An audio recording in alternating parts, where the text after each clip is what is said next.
Sinners in the hands of an angry God. Deuteronomy chapter 32, verse 35.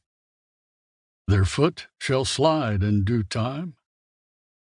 In this verse is threatened the vengeance of God on the wicked, unbelieving Israelites that were God's visible people and lived under means of grace, and that notwithstanding all God's wonderful works that he had wrought towards that people, yet remained, as expressed in verse 28, void of counsel, having no understanding in them, and that, under all the cultivations of heaven, brought forth bitter and poisonous fruit, as in the two verses next preceding the text.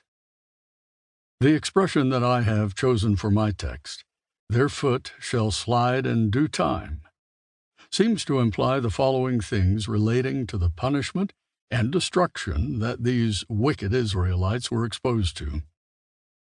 1. That they were always exposed to destruction, as one that stands or walks in slippery places is always exposed to fall. This is implied in the manner of their destructions coming upon them, being represented by their foot's sliding. The same is expressed in Psalm 73, verse 18. Surely thou didst set them in slippery places. Thou castest them down into destruction. 2. It implies that they were always exposed to sudden, unexpected destruction, as he that walks in slippery places is every moment liable to fall. He can't foresee one moment whether he shall stand or fall the next. And when he does fall, he falls at once, without warning, which is also expressed in that Psalm 73, verses 18 and 19. Surely thou didst set them in slippery places. Thou castest them down into destruction. How are they brought into desolation? As in a moment.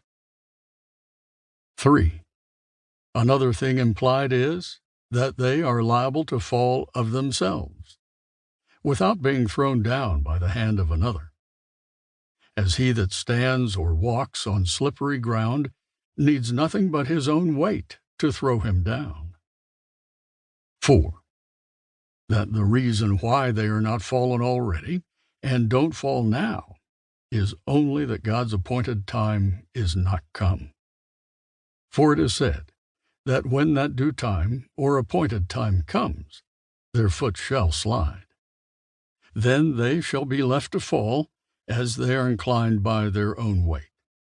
God won't hold them up in these slippery places any longer, but will let them go, and then at that very instant they shall fall to destruction. As he that stands in such slippery declining ground on the edge of a pit that he can't stand alone, when he is let go, he immediately falls and is lost.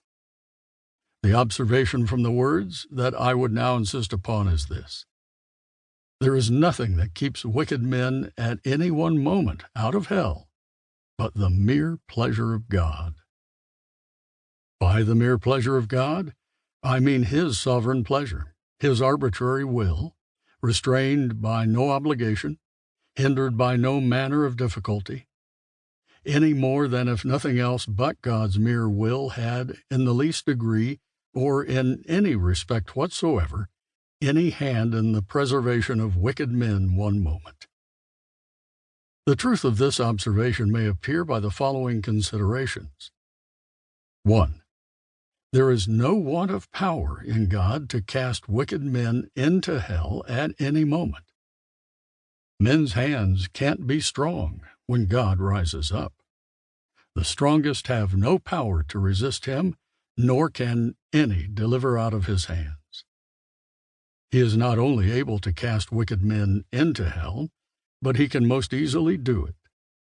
Sometimes an earthly prince meets with a great deal of difficulty to subdue a rebel that has found means to fortify himself, and has made himself strong by the number of his followers. But it is not so with God. There is no fortress that is any defense against the power of God,